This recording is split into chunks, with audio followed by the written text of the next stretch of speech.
Morning, everybody. Kevin back. Moving right along in season two of The Sopranos.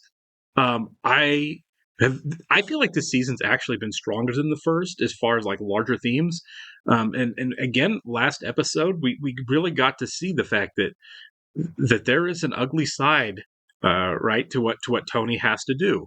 Um, Robert Patrick's character, a, another parent at the school that Tony is friendly with, decided to cross that line into Tony's work world in a really ill-advised way, and he got to see the shady underside of that. I really love the fact again that this show doesn't hide from the fact that what Tony and his associates are isn't romanticized. It's actually a terrible, terrible thing that they belong to.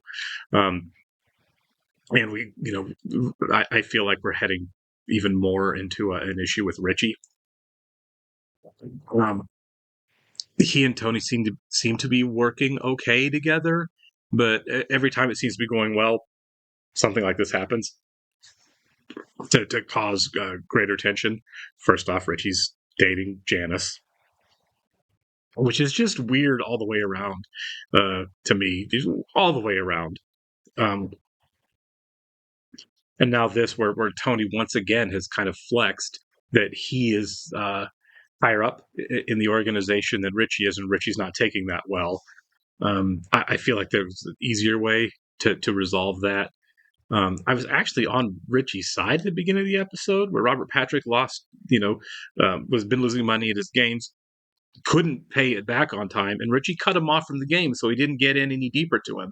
I thought that was pretty big. I always assumed that was kind of the point, right? Like the credit card companies, someone mentioned that, you get them to loan you the money. The credit card companies want you to carry debt, so you're having to pay huge interest on it as you pay it back. It's kind of the same thing with these guys, right? I would assume Richie'd be like, "Yeah, get into me huge, and then spend the rest of your life paying me ridiculous interest that you'll never be able to fully pay back.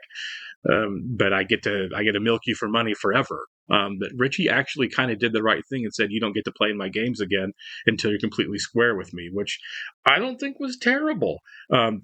The major thing I bring up Richie moving forward is Janice, who is doing exactly what Livia did in season one, right? The apple not falling very far from the tree. Livia really playing Junior against Tony, and now in this season we have Janice really playing Richie against Tony. Why do you listen to him? Why do you let him boss you around? I'm just saying you could be doing all this stuff without his permission.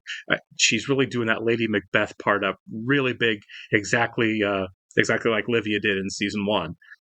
Which isn't great, and somebody's going to end up in prison or dead by the end of it. They, you can't have these kind of conflicts and have them just kind of go away, right? It got to the point where, with Livia, where Junior actually tried to kill Tony, and the only reason Junior probably survived that was he got arrested by the FBI. Now we have Richie, who Tony definitely doesn't have the same amount of love and respect for as does Junior, kind of being pushed in the same boat. I feel like this would end differently. I feel like this is a possibility that Tony would just deal with Richie in a fairly permanent way. Go ahead and jump into it here, but I do want to thank all of our Patreon subscribers for being here with me today. I'd like to give a special shout out to Actuarial Lurker, Balas Foldes, Chris, Jeff, Christy Goverston, NJ, Suryagunda Varapu, Weird Magic, and Torgir Lingstad. Thank you so much, guys. I'm really, really happy you're here with us. If you'd like to see a full-length reaction to this and everything else that we've watched or currently watching, please check out the link in the description below to our Patreon page. On every show, including Sopranos, we're at least 4 episodes ahead on Patreon of where we are on YouTube. So if you watch the YouTube edits and like keep going, you can do it on the Patreon page. You will have to sync and watch along in your own source material. You will only see and hear me for copyright purposes. We're also watching 30 Rock as a Patreon exclusive, and this week, very sadly, we'll be watching the last episode of Mad Men, and the next week after that, in its place, we'll be starting The Wire, also here on HBO. Excited about that.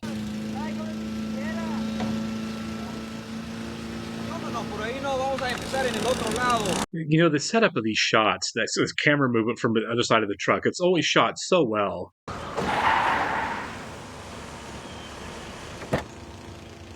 We just cut. Is that Silvio? No. Oh no. Oh, this is so much worse. He take the car. Not, I mean, I know he's not permission, but is that like his family car for safety? Oh my God, I just popped up. When I get confirmed, I'm gonna be a man. So how come I can't drive? Oh, you really want to get into this, huh? Who was that man that we had to pick up at camp last year for bedwetting? Oh God! You could have killed those girls. Now that would have been interesting. What? What did you just say? Death just shows the ultimate absurdity of life. What? God forgive you. There is no God. Hey! You gotta sign the stranger. You want to be an educated person? What do you think education is? You just make more money? This is education. Oh, I'm with it. Yeah. Why were we born? He's reading Camus, isn't he? Algebra? That's the most boring. Well, your other choice is suffering. You want to start now? Oh my God, that was so funny. So he's sitting there and he asked me, if there's no God, why was I born? This is a good place to bring this up. Sounds to me like Anthony Jr. may have stumbled onto existentialism. Yeah, I mean, Even motherhood is up for debate. No, it's not. I teach him to love and respect and appreciate his mother. What about your mother? yeah, I mean, everything this kid sees, he doesn't understand the world. Has Anthony Jr. heard you say she's dead to me? I don't know. Yeah, no, he said it a lot of times. Okay, you ready? Ready to go? Oh, please tell me Favreau's on the show. My leg. I think it's broken. Okay, cut! That's a cut! All right, check the gate. Okay, check. That is John Favreau. That's awesome. She was in Kings of Comedy. And the other one, too. Sandra Bernhard? Gina Gersh... No, God, Jean Garoppolo. This is Christopher. Oh, I'm sorry. Oh, she told him all about him. But you're the guy from Jersey, right? Yeah. Cool. Very, very cool. Oh my God, this is awesome. Okay, pictures up. Let's lock it up. Go, people! Quiet, please. And smoke. This is so meta crazy. I love this. That's Sandra Bernhard. Sound. Silencers underscore their voiceless place in society. Charlie, Cameras rolling. Oh, Christopher's in love with this. He's definitely going to try this out. We're rolling. Quiet! We're rolling! Smoke out. Oh, Marker. Set. And action! Christopher's going to get the Hollywood bug for sure there. Nietzsche. He's a 19th century Nietzsche. philosopher from Germany. Anyway, that's why I'm not getting confirmed. That's funny because he read it, Nietzsche. I like that. Stuck his gun in Tommy Dorsey's mouth and bought Sinatra's contract from him for $1. Yeah, that was in the Godfather. You as Joey Gallo. I don't see that. Hey, but I'm part Italian.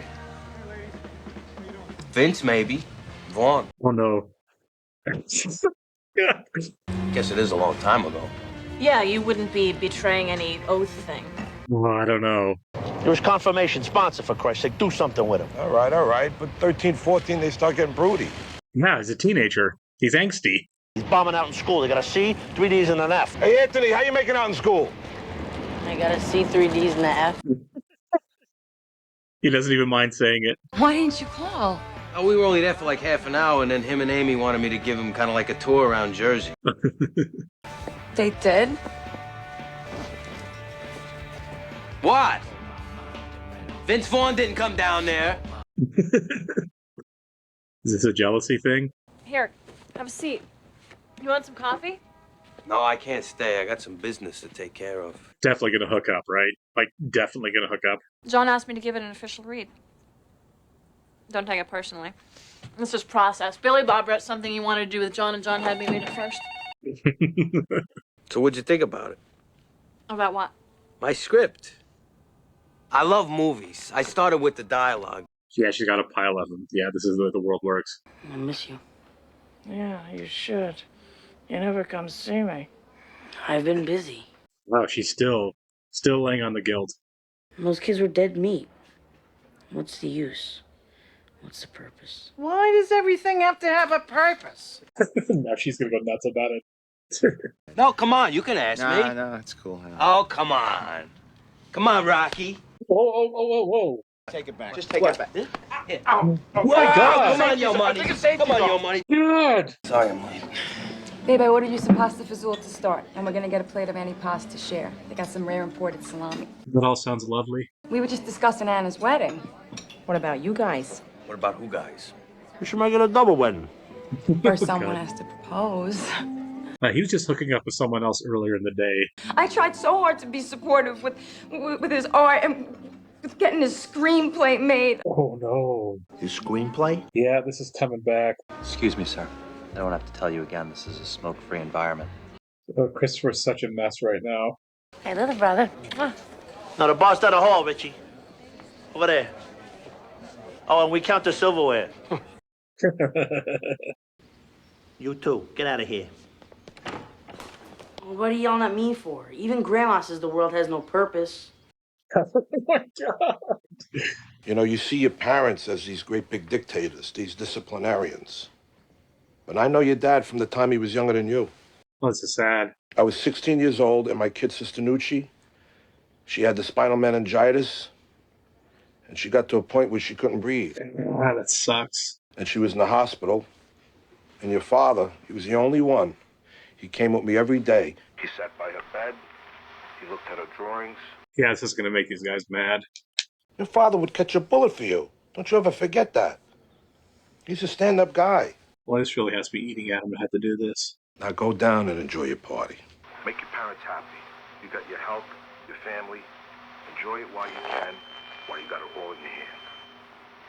Come here. You're hugging people wearing a wire. You're going to be able to tell. I figure with all my sins, I don't want the church caving in on every month. Hey! Yeah, not here. I'm gonna go back in there and be with my guests. Exactly 10 minutes I'm gonna look up. Oh, he knows. He's talking about the script, yeah. If you are still here, then I'm gonna assume that you got no other desire in the world but to be with me. Yeah. You understand me? Don't answer me. Take the 10 minutes. Well, I guess Christopher's Hollywood dreams are already dashed. A lot of disillusionment there.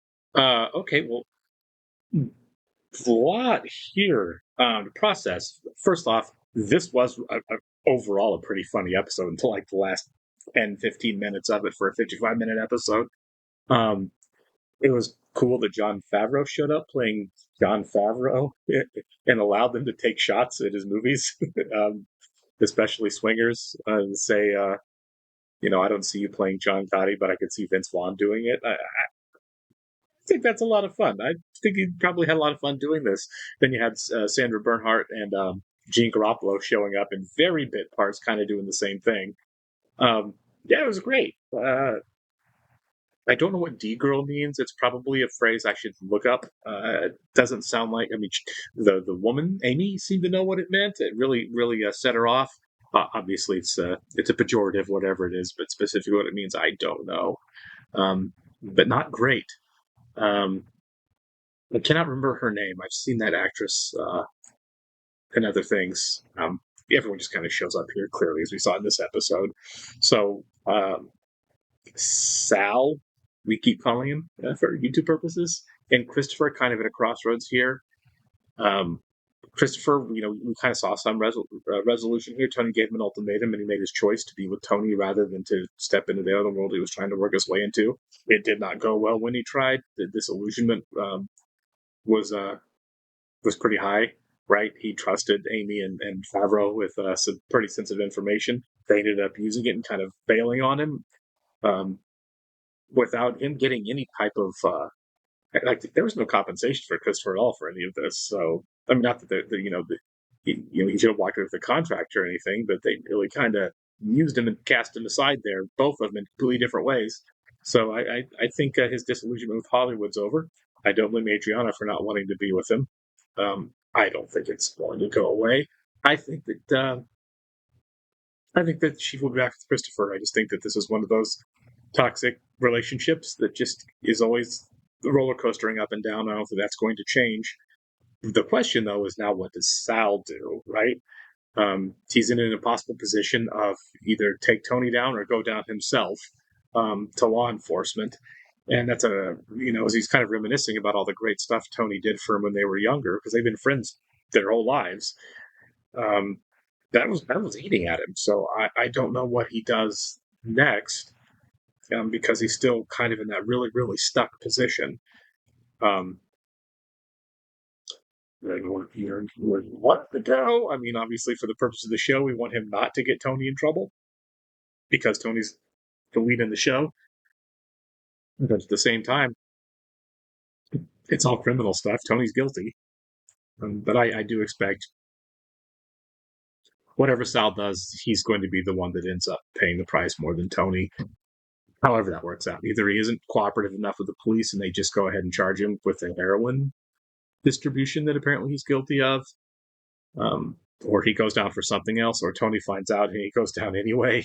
But however it kind of plays out, I think you have the two men, and only one of them's going to kind of be standing at the end. It's going to be Tony, clearly, which is too bad because Sal, well, also for a criminal, ultimately seems like he's just trying to be a father too. He has a very expensive lifestyle and a very expensive family, and he had to do some pretty awful things to fund that. Like a lot of these people had to figure out there are consequences. Catch you on the next one, folks.